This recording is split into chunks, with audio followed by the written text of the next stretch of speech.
If you're writing the jingle, which means that what you're writing, the lyrics and the music you're writing is like up front, the diction is so important. Give you guys a little taste of a little different piece of the industry.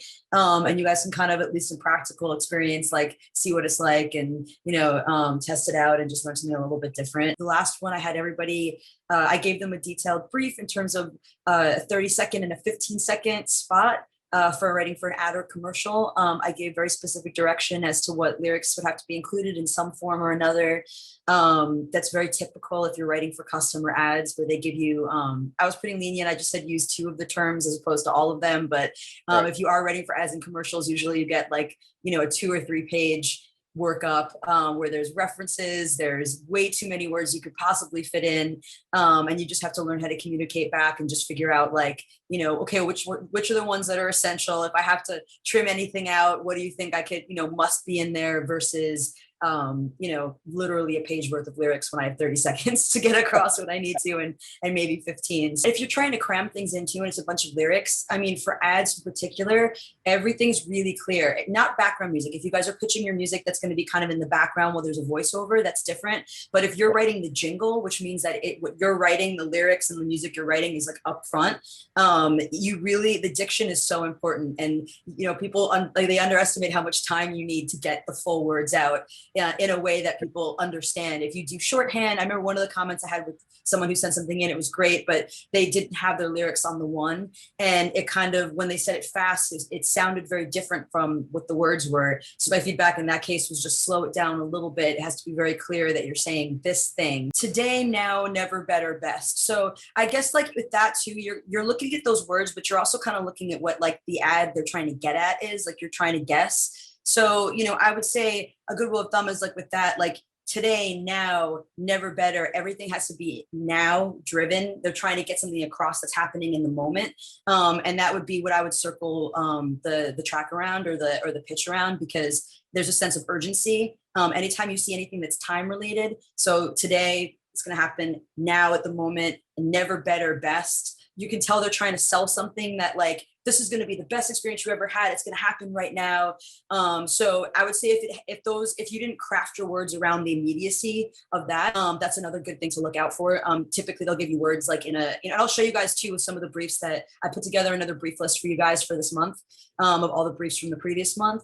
And you'll see like, so with some keywords, like you're kind of also trying to get at the tone that they're trying to get across in choosing those specific keywords. So it's good to get them in and just say, oh, I kind of checked off that box. But if you check off the box, I mean, in your case, I might have just missed it and I apologize. But what I was really looking for with a lot of these was the immediacy. Like, did you craft the tune around the thing that is kind of evocative of what those words would mean?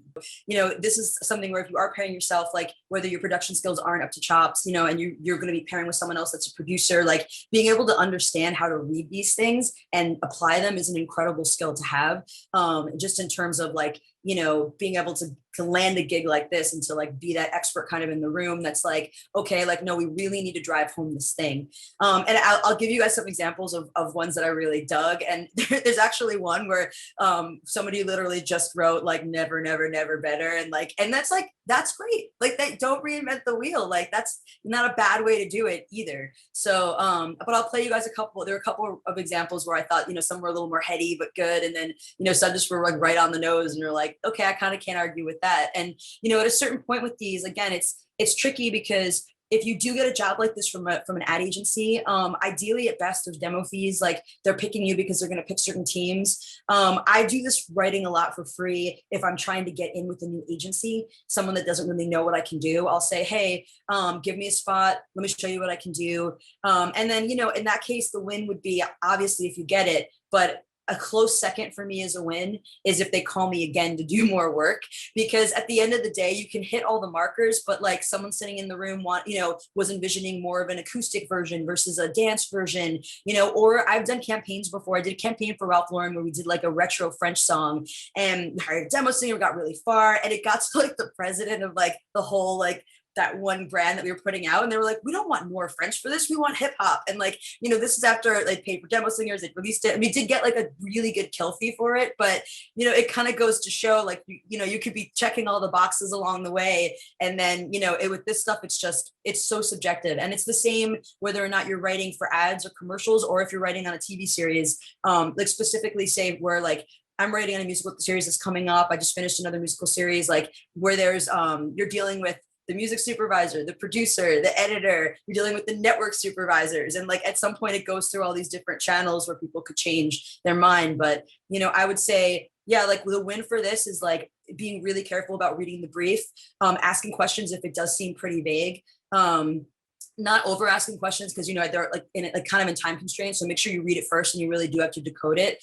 But again, if you get like a whole page of lyrics and you have a good relationship with that supervisor or that agent, I would say, hey, what are the key takeaways here? Like, what is the key thing that you need me to, you know, to do for this? And then, and, you know, I think another valuable thing about like me giving you guys this exercise is like, I have people too sometimes like test for me on different things. Like it was when I made my notes, I know that you guys have, it's available to you guys if I pick some songs with my team and you guys decide you want us to rep them. But exercises like this are really great because there's certain ones that I tagged where the song itself, I didn't think I could repurpose, but you know, you did such a good job writing to the brief and producing out the track that I'm like, okay, I can actually ask this person maybe to take a swing at something else because they did such a good job reading the notes, you know, and giving me what I asked for. Ways to do it. I mean, I would say like if I'm doing a theme or certain ads, like we'll give them about like a minute and a half. Because sometimes they'll do extended ad campaigns. So they'll ask actually for about a minute and a half. And then they'll also ask for a 30-second cut down or a 15. Sometimes they want to do their own cut downs. Like they'll do it really rough and then they'll come back to you and say, hey, you know, we did this in a janky way, but can you actually go back in and reproduce the session so that these are the cut downs that work? You can charge extra for that if it's not in the initial ask once they've hired you. But I would say like, as far as a full song, I wouldn't drive yourself nuts with a bunch of these, especially like where I tend to not do a full song is where like I did this one for like a Wawa campaign.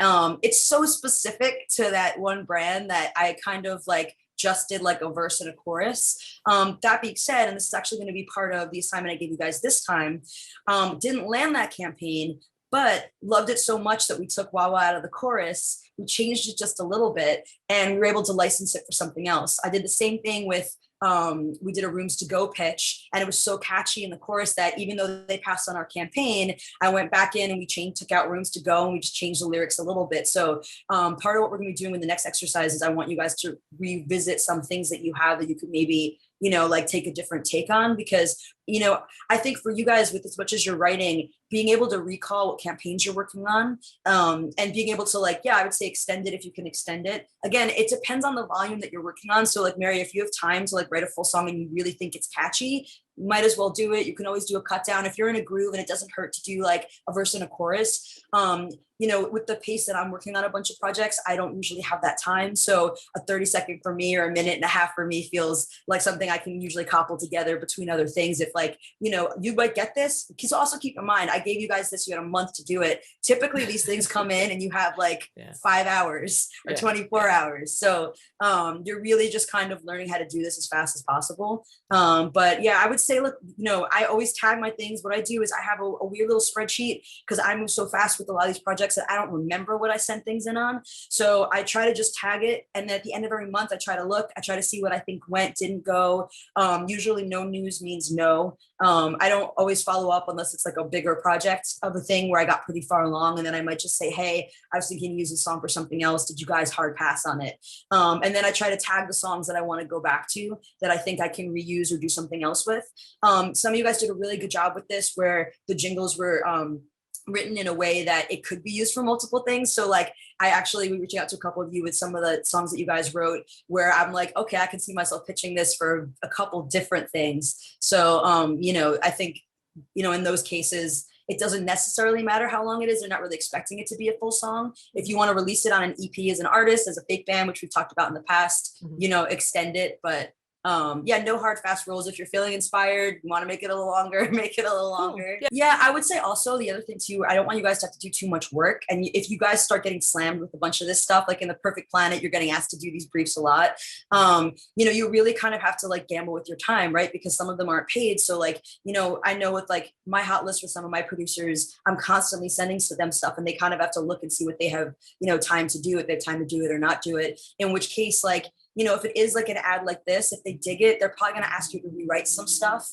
It happens a lot with themes that I've worked on. Like I just had a song on Central Park, Apple TV Plus. We did a quick little verse chorus sample. They loved what we did. They contracted us to write the full song. And then the full song ended up sounding nothing like what we actually sent them. Like they ended up tweaking it so many times. So just be mindful that if it's something like this, there are going to be notes that go back and forth. So again, if you're get in a groove and you want to write more.